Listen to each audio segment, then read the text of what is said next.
मरकुस रचित सुसमाचार अध्याय 5। दुष्टात्मा ग्रस्त रोगी को चंगा करना। वे झील के पार गिरासेनियों के देश में पहुंचे। जब वह नाव पर से उतरा तो तुरंत एक मनुष्य जिसमें दुष्टात्मा थी कब्रों से निकलकर उसे मिला।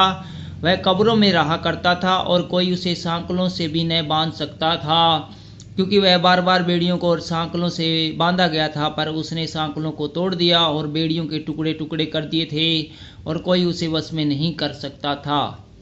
वह लगातार रात दिन कब्रों और पहाड़ों में चिल्लाता और अपने को पत्थरों से घायल करता था। वह यीशु को दूर ही से देखकर दौड़ा, उसे प्रणाम किया और ऊंचे शब्द से चिल्लाकर कहा, हे यीशु, परम प्रधान परमेश्वर के पुत्र, मुझे तुझसे क्या काम? मैं तुझे परमेश्वर की शपथ देता हूँ कि मुझे पीड़ा न दे। क्योंकि उसने उससे कहा था, हे अशुद्ध आत्मा, इस मनुष्य में से निकल आ। उसने उससे पूछा, तेरा क्या नाम है? उसने उससे कहा, मेरा नाम सेना है, क्योंकि हम बहुत हैं। और उसने उससे बहुत विनती की, हमें इस देश से बाहर न भेज। वहाँ पहाड़ पर सूअरों का एक बड़ा झुंड चल रहा था। उन्होंने उससे विनती करके कहा, हमें उन सूअरों में भेज दे कि हम उनके भीतर जाएं। अतः उसने उन्हें आज्ञा दी और अशुद्ध आत्मा निकलकर सूअरों के भीतर बैठ गई और झुंड, जो कोई 2000 का था, कड़ाड़क पर से झपट कर झील में जा पड़ा और डूब मरा।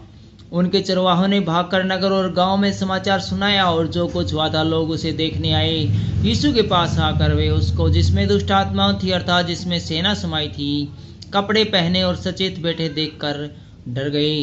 देखने वालों ने उसका, जिसमें दुष्ट आत्माएं थी और सूअरों का पूरा हाल उनको कह सुनाया। तब वे उससे विनती करके कहने लगे कि हमारी सीमा से चला जा।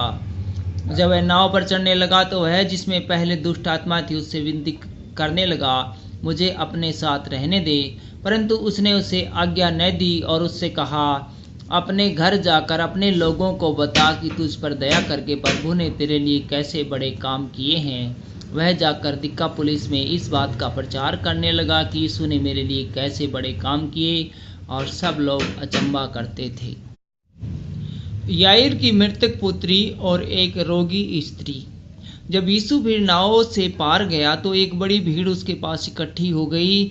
वह झील के किनारे ही था कि याईर नामक आराधनालय के सरदार में से एक आया और उसे देखकर उसके पांव पर गिरा और यह कहकर उससे बहुत विनती की, मेरी छोटी बेटी मरने पर है, तू आकर उस पर हाथ रख कि वह चंगी होकर जीवित रहे। तब वह उसके साथ चला और बड़ी भीड़ उसके पीछे हो ली, यहाँ तक कि लोग उस पर गिर पड़ते थे। एक स्त्री थी जिसको 12 वर्ष से लहू बहने का रोग था। उसने बहुत वैद्यों से बड़ा दुख उठाया और अपना सब माल व्यय करने पर भी उससे कुछ लाभ न हुआ, परंतु और भी रोगी हो गई थी। वह यीशु की चर्चा सुनकर भीड़ में से उसके पीछे से आई और उसके वस्त्र को छू लिया, क्योंकि वह कहती थी, यदि मैं उसके वस्त्र ही को छू लूं तो चंगी हो जाऊंगी। और तुरंत उसका लहू बहना बंद हो गया और उसने अपनी देह में जान लिया कि मैं उस बीमारी से अच्छी हो गई हूँ। यीशु ने तुरंत अपने में जान लिया कि मुझ में से सामर्थ्य निकली है और भीड़ में पीछे फिरकर पूछा, मेरा वस्त्र किसने छुआ? उसके चेलों ने उससे कहा, तू देखता है कि भीड़ तुझ पर गिरी पड़ती है और तू कहता है कि किसने मुझे छुआ? तब उसने उसे देखने के लिए, जिसने यह काम किया था, चारों ओर दृष्टि की। तब वह स्त्री यह जानकर कि मेरी कैसी भलाई हुई है, डरती और कांपती हुई आई और उसके पांव पर गिर गई, उससे सब हाल सच सच कह दिया। उसने उससे कहा, पुत्री, तेरे विश्वास ने तुझे चंगा किया है, कुशल से जा और अपनी इस बीमारी से बची रहे।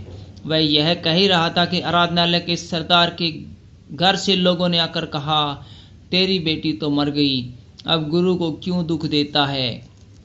जो बात वे कह रहे थे उसको यीशु ने अनसुनी करके आराधनालय के सरदार से कहा, मत डर, केवल विश्वास रख। और उसने पतरस और याकूब के भाई यूहन्ना को छोड़ अन्य किसी को अपने साथ आने न दिया। आराधनालय के सरदार के घर में पहुंचकर उसने लोगों को बहुत रोते और चिल्लाते देखा। तब उसने भीतर जाकर उनसे कहा, तुम क्यों हल्ला मचाते और रोते हो? लड़की मरी नहीं परंतु सो रही है।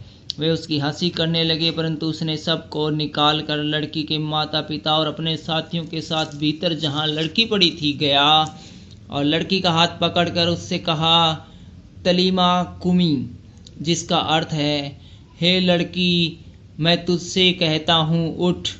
और लड़की तुरंत उठकर चलने फिरने लगी क्योंकि वह 12 वर्ष की थी। इस पर लोग चकित हो गए। फिर उसने उन्हें चित्ताकर आज्ञा दी कि यह बात कोई जानने न पाए और कहा इसे कुछ खाने को दो। Thank you.